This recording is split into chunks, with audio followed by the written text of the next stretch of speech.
मित्रांनो, ठरलं तर मग या मालिकेच्या आजच्या भागामध्ये सायली किचनमध्ये असते आणि मनातच विचार करते की आज अश्विन भाऊजी लवकर जाणार आहेत म्हटल्यानंतर काय एकटीच या रूममध्ये आहे आणि रूममध्ये असल्यानंतर ती महिपतला भेटण्याचा किंवा त्याला फोन करण्याचा नक्कीच प्रयत्न करेन. ही चांगली संधी आहे, सोडायला नको असं म्हणून ती आता मोबाईल लगेचच हातात घेते. बाहेर प्रिया आता रांगोळीवाल्या मुलीची वाट पाहत असते, परंतु ती अजूनही आलेली नसलीही ही हातात फोन घेते आणि लगेचच दुसरीकडे जायला निघते. तर दुसरीकडे प्रिया ही आता लगेचच रांगोळीवाल्या मुलीला फोन करते आणि मी कधी म्हणाले ग तुला पैसे देणार नाही म्हणून, अगं तू का नाही आलीस, सर्वजण उठतील ना इथे असं म्हणून ती तिच्यावर भडकते. त्यानंतर ती आता खड्ड्यात जा असं म्हणते आणि फोन ठेवते आणि मी तरी कशी रांगोळी काढू असा विचार करते. एकतर या सुभेदारांना दिवाळी नसताना रोज रांगोळी का बाहेर लागते ना ते मला कळत नाही. आता काय सांगू मी, कारण पोट दुखते हे सांगू का नको ते तर कारण झाले, डोकं दुखते हे कारण सांगू का, मग आता तेही ती नकोच म्हणते. मग त्यानंतर तिच्या मनात येतं की कंबर दुखण्याचं नाटक केलं ना म्हणजे कसं होईल, रांगोळी काढण्यापासून सुद्धा माझी सुटका होईल. इकडे सायली ही आता लगेचच प्रियाच्या रूममध्ये येते आणि तेथे आल्यानंतर मोबाईल कुठे लपवावा याचा ती आता विचार करत असते, कारण तिला व्हिडिओ ऑन करून तेथे तो मोबाईल ठेवायचा असतो. त्यानंतर एका ठिकाणी मोबाईल लपवल्यानंतर सायली पुन्हा आता लगेचच ती कॉफी घेऊन बाहेर जायला निघते. तेवढ्यातच प्रिया आता दारू उघडते आणि सायलीला तेथे पाहताच आश्चर्याने विचारते, काय ग तू इथे काय करतेयस. तेव्हा आता लगेचच सायली म्हणते, मी कॉफी घेऊन आले होते तुझ्यासाठी. अगं तू म्हणाली ना की आपापसातल्या वाद आपण आता मिटवून टाकूयात, म्हणूनच मी तुझ्यासाठी कॉफी घेऊन आले. त्यावेळी प्रिया म्हणते, अगं हो म्हणाले मी, त्यानंतर तुम्ही मला खूपच काम करायला लावलीत हे तू विसरलीस का, आणि नको आहे मला तुझी ही कॉफी, आणि हो जसं मला तुझ्या खोलीत आलेलं अजिबातच तुला चालत नाही ना, तसं मलाही माझ्या खोलीत तू आलेली चालणार नाहीस. मग त्यानंतर सायली म्हणते, ठीक आहे नाही येणार. यानंतर मग आता लगेचच प्रिया तिला जायला सांगते. इकडे आता लगेचच सायली आता किचनमध्ये येते आणि या दामिनीमुळे केसमध्ये हे एवढे अडकले आहेत, नाश्ता करायला सुद्धा बहुतेक खाली येणार नाही असं ती म्हणते. आणि मग कसा आहे ना, घाईघाईत नाश्ता न करताच निघतील, त्यापेक्षा मी नाश्ता बनवूनच वर घेऊन जाते. तेव्हा सायली लगेचच असं छान असं सँडविचेस बनवते आणि अर्जुनसाठी रूममध्ये घेऊन जाते. तेथे गेल्यानंतर अर्जुन अजूनही कामातच असतो. तेव्हा चला नाश्ता करून घ्या अगोदर असं सायली म्हणते. तेव्हा अर्जुन म्हणतो की अहो मी आलो असतो ना खाली, तुम्ही का घेऊन आला तिकडे. त्यावेळी आता सायली म्हणते, असं नाही हो, तुम्ही ना कामात एवढे बिझी आहात ना त्या दामिनीमुळे की खाणं पिणं सगळं विसरून गेला आहात. आणि नंतर म्हणाला असतात की मिसेस सायली माझ्याकडे अजिबात वेळ नाहीये नाश्ता करायला, मी निघालो ऑफिसला असं त्याच्या स्टाईलमध्येच ती सांगते. तेव्हा अर्जुन तिच्यावर वर हसतो. मग आता तो म्हणतो, अरे वा, म्हणजे नवऱ्याला व्हीआयपी ट्रीटमेंट दिली जातीय. मग आता ती म्हणते, जर नवरा जास्त वेळ कामात बिझी असेल किंवा महत्त्वाच्या कामात असेल तर नवऱ्याला कधी कधी अशी व्हीआयपी ट्रीटमेंट द्यायचीच असते. मग आता अर्जुन म्हणतो, हो आपला पार्टनर जर कामात असेल तर त्याला व्हीआयपी ट्रीटमेंट द्यायची, मग तो नवरा असो किंवा बायको असो. तेव्हा सायली त्याच्याकडे पाहून आता हसते. तेव्हा तुमच्याशी वाद कोण घालणार, चला बरं खाऊन घ्या असं सायली म्हणते. तेव्हा अर्जुन थँक्यू असं म्हणतो आणि लगेचच ते सँडविचेस हातात घेतो, पण आता त्याच्यावर तिने मस्त अशी कॅचअपने स्माइली काढलेली असते. तेव्हा अर्जुन त्या स्माइलीकडे पाहतच राहतो आणि मग म्हणतो, हाऊ स्वीट, आणि या स्माइलीसाठी स्पेशल थँक्यू. तर अर्जुन आता नाश्ता करून घेणारच असत तेवढ्यात सायलीच्या मनात येत, मी प्रियाच्या खोलीमध्ये मोबाईल लपवलाय हे सांगू का यांना. तेव्हा ती सांगणार असते की अहो ऐका ना. मग अर्जुन विचारतो काय. तेव्हा आता अर्जुन विचारतो काय झालं. मग आता सायली म्हणते की काही नाही सॉरी हा, असं म्हणून मनातल्या मनात विचार करते की त्यापेक्षा आज कॅडल लाईट डिनरच्या वेळेसच मी सांगेल, कारण त्यांना काय काय रेकॉर्ड झालं हे सुद्धा दाखवता येईल ना. मग अर्जुन विचारतो काय झालं बोला की. अहो शांत का झालात. मग आता सायली म्हणते, काही नाही अहो सँडविच कसं झालंय ना ते विचारत होते. तेव्हा अर्जुन म्हणतो, तुम्ही केलंय ना. म्हटल्यानंतर छानच झालं असणार आणि आजच्या डिनरच लक्षात आहे ना तुमच्या. सायली म्हणते, हो माझ्या पूर्णपणे आहे लक्षात. अर्जुन म्हणतो, मग मी ऑफिसवरून ना जरा लवकरच येतो आणि तुम्ही सुद्धा एकदम छान रेडी व्हा, म्हणजे मला माझ्या सुंदर बायकोसोबत जास्त वेळ असा स्पेंड करता येईल. मग आता सायली म्हणते, मी माझ्या रुबाबदार नवऱ्याबरोबर कितीही वेळ घालवला ना तरीही तो कमीच असतो असं त्याचं कौतुक करत आता ती म्हणते. तर अर्जुन खूपच प्रेमाने मग तिच्याकडे पाहतो. मग त्यानंतर ती स्वतः आता लगेचच अर्जुनला घास भरवते. तेव्हा अर्जुन म्हणतो, अरे वाह, माइंड ब्लोइंग, वाह, असं म्हणून तिने बनवलेल्या सँडविचेसची खूपच तारीफ करतो. तर इकडे दामिनी तिच्या ऑफिसमध्ये बसलेली असते. तेव्हा लगेचच आता तिचा तो पिऊन येतो आणि म्हणतो, मॅडम अहो ते आलेत. मग आता कोण असं दामिनी विचारते. तेव्हा आता महिपत हा डोकावूनच दामिनीकडे पाहतो आणि येऊ का आत असं अगदी गरीब माणसासारखा विचारतो. त्यावेळी आता दामिनी यास असं म्हणते, मग आता तो लगेचच तिच्यासमोर येतो आणि खुर्चीवर बसायला जातो, पण आता लगेचच उठतो आणि म्हणतो बसू का. तेव्हा ती काहीच बोलत नाही. मग एकदम तो गप्प राहत तिथे बसतो आणि म्हणतो, आता फाईल तर तुम्हाला मिळालीच आहे, सुरुवात कुठून करायची ना हेच मला आता जाणून घ्यायचंय आणि मी तुम्हाला सांगतो त्याबद्दल, पण मला असं वाटतं ना तुम्ही माझ्या साक्षीला अगोदर जाऊन जेलात भेटा आणि जेलात भेटायला आपल्याला कसं कोणाची परमिशन वगैरे नाही लागत आणि टाईमही घ्यावं लागत नाही, कारण आपण जाऊ तो आपला टाईम आणि तिथे गेलं ना मग त्या म्हाताऱ्याला ना असं म्हणून आता तो लगेच पुढचं बोलणार असतो. त्याचवेळी दामिनी म्हणते, जरा डिग्री दाखवा तुमची. महिपत आता विचारतो, बोला ना कोणाला डिग्री द्यायची आहे, लगेच देऊ आपण. मग आता दामिनी म्हणते, शिक्षणाची डिग्री दाखवा जरा तुमची, कारण ही केस कशी रन करायची हे माझ्यापेक्षा तुम्हालाच कळतंय ना जास्त, कारण LLM तर केलंच असेल. तेव्हा महिपतला तो शब्द सुद्धा बोलता येत नाही. मग तो हसतो आणि म्हणत, काय चेष्टा करताय मॅडम, हो कसली डिग्री बीग घेऊन बसलात तुम्ही देशमुख बाई. आता तुम्हाला सांगायचं म्हटल्यानंतर शाळेच्या बाहेर चिंचा बोर मिळतात म्हणून मी कसा बसा आपला 10वीपर्यंत शाळेत गेलो, 6वीपर्यंत शिक्षकांची कॉलर धरली कोणी तर माझ्या बापाने, आणि 6वी नंतर काय आहे ना मी झरायला लागलो आणि म्हणूनच मी 10वीपर्यंत कसा बसा पोहोचलो. आता 10वीमध्ये पास व्हायला कोणाची कॉलर धरायची हे मला समजलं नाही, म्हणूनच मी 10वीमध्ये डुबकी खाल्ली आणि तुम्ही म्हणताय डिग्री दाखवा असं म्हणून तो खिदखिदी हसतो. तर दामिनीला आता खूप राग येतो. तेव्हा ती आपला चष्मा काढून लगेचच बेडवर असा आपटते आणि झाली का लाईफ स्टोरी सांगून असं रागातच विचारते, आणि उरली असेल ना काही तर स्वतःच्या आत्मचरित्रातच लिहा, हे भिंतीवर दिसत असतील ना तुम्हाला ते अशी चित्र वाटत असतील, परंतु इट्स माय अचीवमेंट. तेव्हा आता महिपत लगेचच म्हणतो, ते सगळे इंग्रजीमध्ये आहे ते नाही कळलं, परंतु तुमचा मुद्दा आहे ना तो बरोबर माझ्या लक्षात आलाय, मी ना आता गप्पच राहतो. तेव्हा दामिनी म्हणते, आणि तेच ना ठीक आहे तुमच्यासाठी, कारण सायलन्स इज गोल्ड असं म्हणून आता ती डायलॉग मारते. तेव्हा आता तो म्हणतो, हे मात्र मला समजलं, तुम्ही मला असंच सांगताय ना हे सोन्या गप्प रहा म्हणून. दामिनी अजूनच रागात महिपतकडे पाहते. तेव्हा 10वी नापास असिस्टंट नको आहे मला, आता ही केस कशी लढायची ना ते तुम्ही माझ्यावर सोडा, आणि कोर्टाची तारीख निघाली की तुम्हाला नक्कीच कळेल, तोपर्यंत मला माझ्या पद्धतीने काम करू द्यात असं रागातच ती महिपतला म्हणते. तेव्हा महिपत म्हणतो, पण माझी तुम्हाला मदतच होईल ना. तेव्हा ती आता म्हणते, हो हो करा ना, ही केस माझी आहे, या केसपासून जितकं शक्य होईल ना तितकं लांब राहायचं समजलं, आणि हीच तुमची मदत आहे कळलं असं म्हणून ती रागातच त्याच्याकडे पाहते आणि त्याला निघा असं म्हणते. तरीही महिपत उठत नाही. तेव्हा ती जोरातच ओरडते, आता निघा. तेव्हा आता रागात असतो म्हणतो, महिपत आहे मी आणि माझ्या पोरीची केस आहे ना म्हणून मी गप्प राहतोय नाही. तर तेव्हा दामिनी सुद्धा तेवढ्याच रोखात विचारते, काय नाही तर काय करणार. मग आता तो हसतो आणि म्हणतो, कुठे काय नमस्कार, आता येतो हा असं म्हणून तो लगेचच तेथून जातो. तेव्हा दामिनी लगेचच आपलं काम करू लागते. तर आता दुसरीकडे प्रिया आता कंबर दुखण्याचं नाटक करत हसत असते रूममध्येच आणि म्हणते, आता पुढचे काही दिवस कंबर नाटक करून आणि हा बहाणा करून मला रूममध्येच बसावं लागेल आणि अर्जुन सायलीवर जरा जास्तच लक्ष सुद्धा ठेवता येईल. आणि दामिनी देशमुखने त्या महिपतची केस घेतली याच अर्जुनने जरा जास्तच टेन्शन घेतलेलं दिसतंय, कारण अजिबात तो खोलीतून बाहेरच पडत नाही आणि ही गुड न्यूज नागोबाला द्यायलाच हवी असं आता प्रिया म्हणते. ती आता लगेचच नागराजला फोन करते, परंतु नागराज काही फोन रिसीव्ह करत नाही, म्हणूनच ती आता विचार करते की हा कोणत्या वेळात जाऊन लपलाय काय माहीत. आता ना या महिपतलाच कॉल करते असं म्हणून लगेचच ती आता कॉल करते. मग आता महिपतीकडे कॉल रिसीव्ह करतो आणि विचारतो, काय झालं बोल चल. मग आता ती विचारते, काय मग कसं चाललंय तुमचं सेलिब्रेशन. तेव्हा महिपत म्हणतो, चाललंय पण का. मग आता प्रिया हसतच म्हणते, चालू ठेवा. हा इथे अर्जुनची जी काही अवस्था झाली आहे ना ती तुम्हाला जर समजली ना तर पुढची बोट ना तुम्ही आपोआपच ओपन करा. तेव्हा महिपत विचारतो, का बरं आणि काय झालं असं. त्यावेळी आता लगेचच प्रिया म्हणते, अर्जुन ना एरवी सततच आपला सायलीच्या मागे मागे मागे मागे करत असतो, पण कालपासून मी बघतीये की त्याचा चेहरा पार पडलाय, दुसरं काही नाही हो. तो दामिनी देशमुखला घाबरलाय, पण एक लक्षात ठेवा, हा म्हणजे अर्जुन आता एकदमच पेटून उठेल आणि जोमाने कामाला सुद्धा लागेल. तेव्हा महिपत विचारतो, मग काय करायचं. तेव्हा प्रिया म्हणते, अहो तवा गरम आहे तर पोळी शेकवून घ्या ना, कारण साक्षीला या केसमधून बाहेर कसं काढता येईल ना हे बघा आता, आणि त्याच्या मागे लागा जरा. त्यावेळी आता लगेचच महिपत म्हणतो, तू हे सांगायला फोन केलास का मला. मी साक्षीला लवकर सोडणार नाही, तुम्ही काय स्वेटर विणत बसणार आहे का. तेव्हा आता लगेचच प्रिया म्हणते, तसं नाही अहो, साक्षीने विलासचा खून केला नाहीये हे सिद्ध करण्यासाठी जे जे पुरावे आपण खोटे तयार केलेत ते तुमच्या लक्षात तरी आहेत का. अशी ती महिपतला आता लगेचच आठवण करून देते, आणि त्याच्यासाठी ना तुम्हाला तर माझी मदत लागणारच आहे.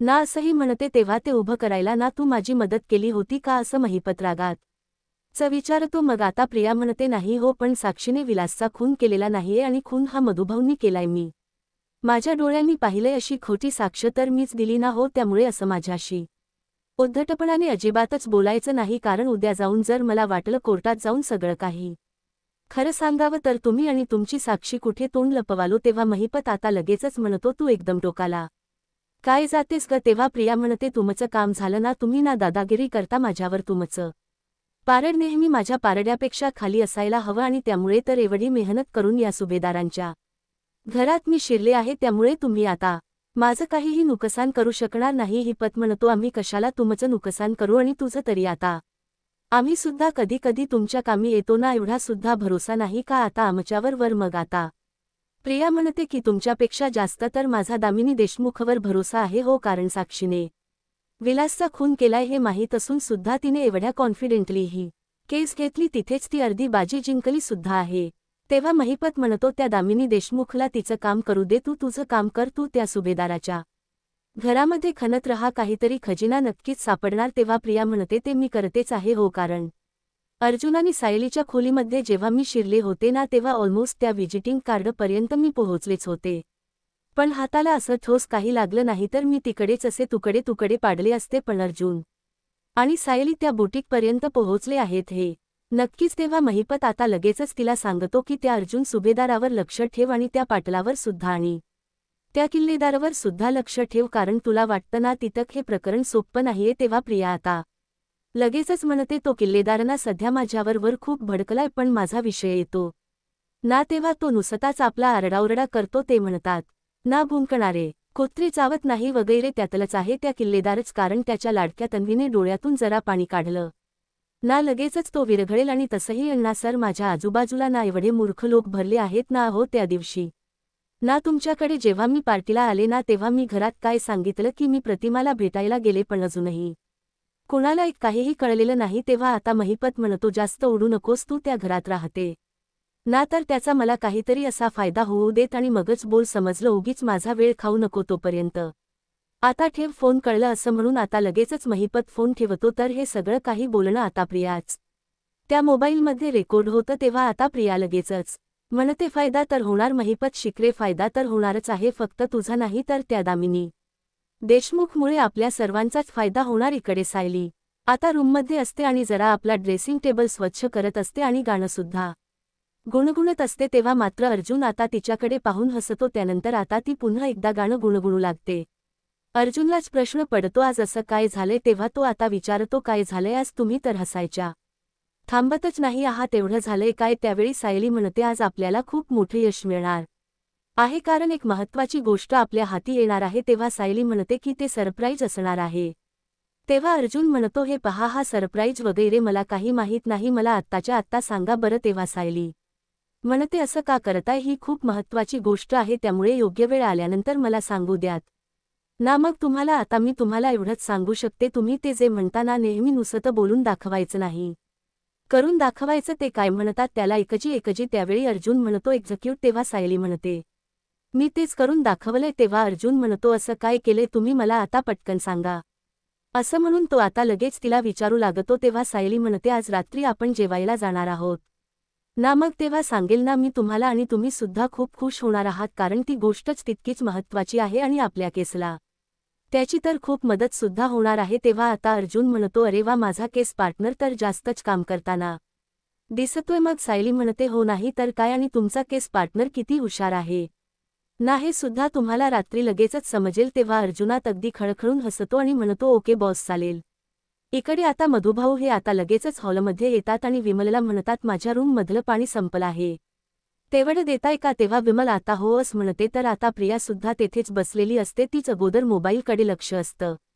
तर ती समोरच मधुभाऊंना पाहते आणि म्हणते बाप रे, या म्हाताऱ्याला माझ्या गळ्यातलं लॉकेट दिसायला नको. आता किती वेळा हे लॉकेट मी तरी लपवायचं, असं म्हणून ती त्या लॉकेटवरच आता हात ठेव होते. मधुभाऊ लगेचच तिच्याकडे पाहतात, तर प्रिया अजूनच घाबरते आणि लगेचच तिथून निघून जाते. मग आता मधुभाऊ लगेचच विमलला विचारतात विमल ताई, अहो ही प्रिया अशी लगबगीने कुठे गेली. तेव्हा आता लगेचच विमल म्हणते काय माहीत कुठे गेली. मग आता मधुभाऊ म्हणतात कारण कधी कशी आणि कुणाशी कशी वागेल ना ते सांगताच येत नाही आणि आता तर एखादं भूत पाहिल्यासारखंच पळून गेली.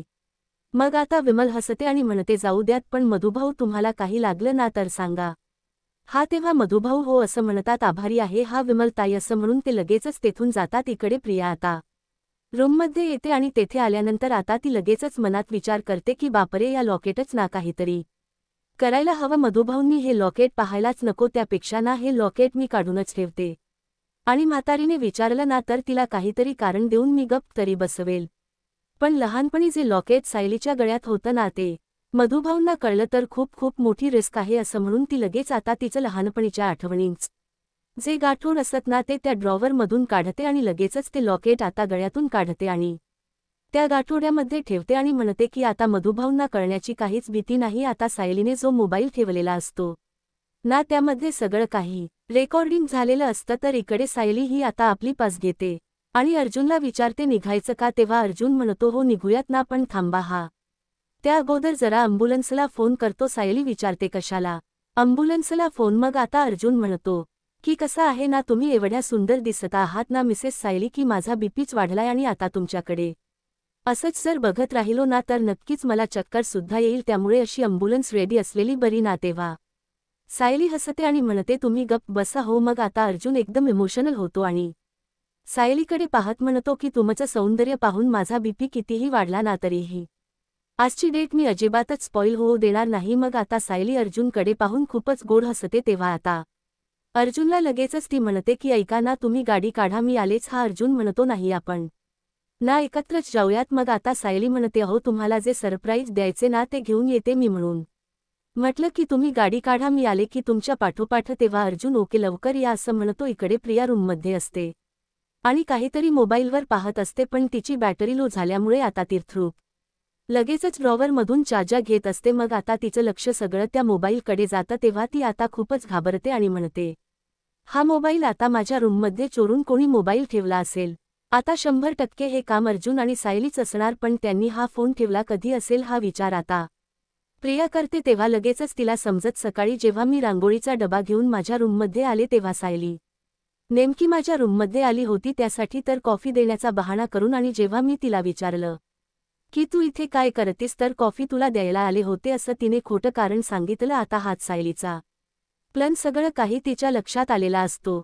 मग आता प्रिया म्हणते बापरे यामध्ये दिवसभराचं काय काय रेकॉर्ड झालं असेल असं म्हणून ती सगळं काही आता त्या मोबाईलमध्ये चेक करून घेते. तर आता तिचा तो मोहिपत बरोबरचा बोलतानाचा व्हिडिओ सगळं काही त्यामध्ये रेकॉर्ड झालेला असतो आणि तो व्हिडिओ पाहून आता प्रियाच्या पायाखालची जमीन सरकते. तेव्हा आता प्रिया ही खूपच घाबरते तिला घामच येतो. मग आता ती म्हणते की हे सगळं काही अर्जुन आणि सायलीच्या हाती लागलं असतं ना तर काहीच खरं नव्हतं. अर्जुनने तर डिरेक्ट माझ्यावर केस नसती केली मला फासावरच लटकवलं असतं आणि महिपतने काय केलं असतं तर मला गोळी घालून मारलं असतं असं तिला सगळं काही आता आठवतं. तिला आता महिपतने जे काही तिच्याबरोबर केलेलं असतं ते सगळं आठवतं की कशाप्रकारे माझ्यावर त्याने बंदूक रोखली होती आणि मला मारण्याचा प्रयत्न केला होता. मग हे आठवल्यानंतर ती म्हणते पण आता नाही हे सगळं ना मी आता त्या सायली बरोबर करणारच. मी अगोदर सगळं काही डिलीट करून टाकते असं म्हणून आता लगेचच ती आता डिलीट करते आणि दरवाजा उघडते तर समोर सायली असते.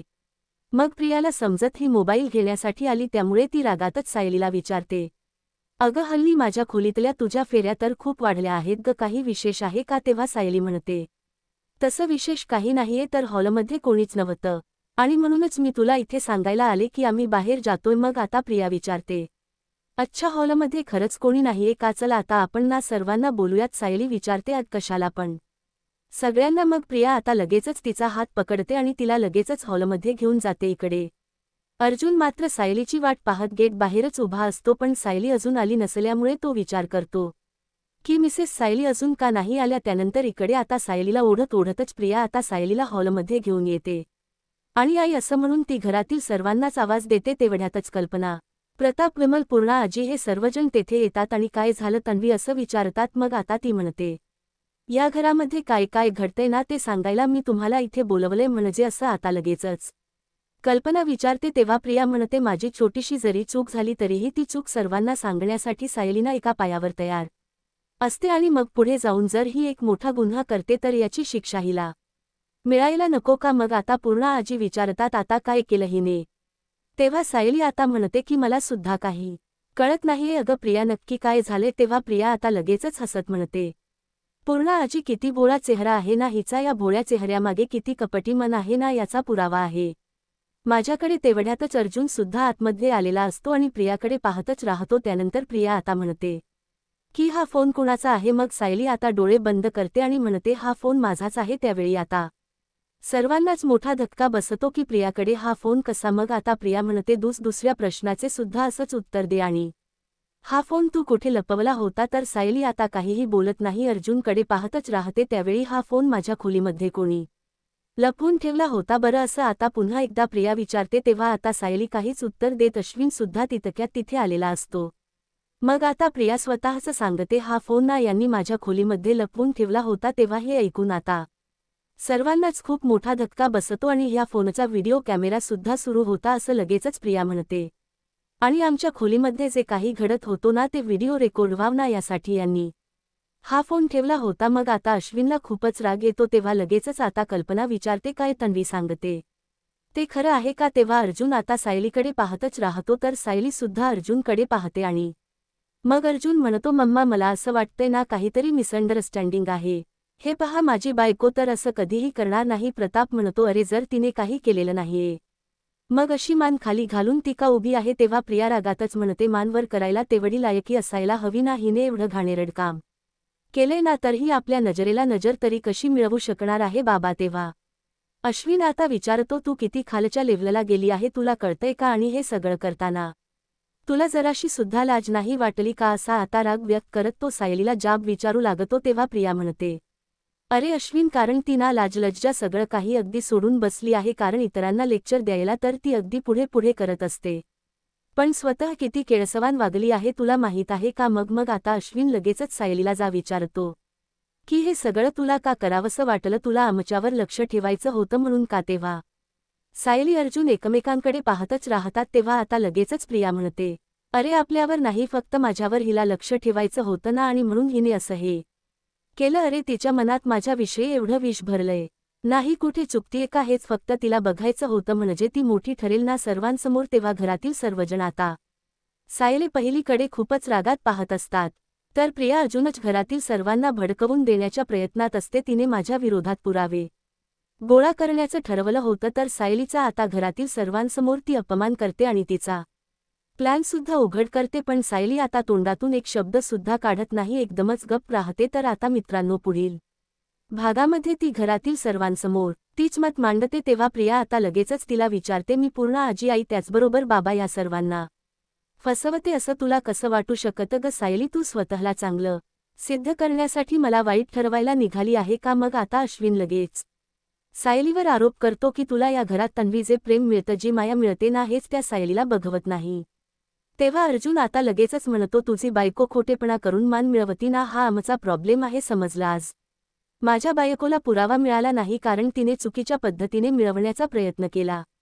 आम्हाला एक जरी पुरावा मिळाला ना की ही तन्वी किती फ्रॉड मुलगी आहे, त्या दिवशी तुम्ही सगळे गप्प बसाल, असं आता अर्जुन खूपच रागात म्हणतो. तर आता सर्वजण अर्जुनकडे पाहतच राहतात. अशाच मालिकेंचे पुढील भाग पाहण्यासाठी चॅनलला